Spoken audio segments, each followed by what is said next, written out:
এক breaking news নগাঁৱৰ ৰাষ্ট্ৰীয় ঘাইপথৰ গোমুঠা গাঁৱত ভয়ংকৰ পথ দুৰ্ঘটনা অৰুণাচলৰ ৰয়িঙৰ পৰা গুৱাহাটী অভিমুখী এখন যাত্ৰীবাহী বাছে পথৰ দাঁতিত থকা দোকান ভাঙি সংঘটিত কৰে দুৰ্ঘটনাটো আৰু কথমপি প্ৰাণ ৰক্ষা পৰে যাত্ৰীসকলৰ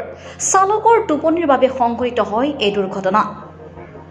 প্ৰমাণ জনাইছো নগাঁৱৰ ৰাষ্ট্ৰীয় ঘাইপথৰ গোমুঠা গাঁৱত সংঘটিত হৈছে ভয়ংকৰ পথ দুৰ্ঘটনা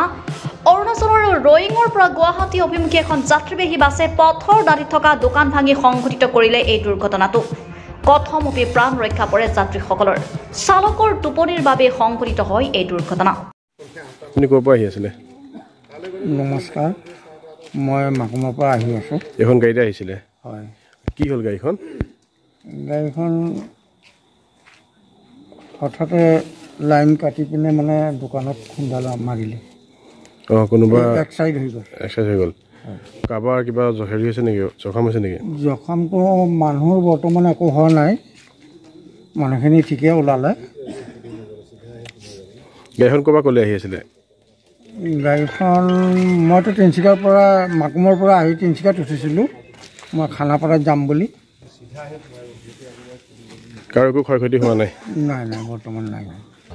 নগাঁৱৰ পৰা বিভূতি বৰা ৰিপৰ্ট সুহানা লাইভ।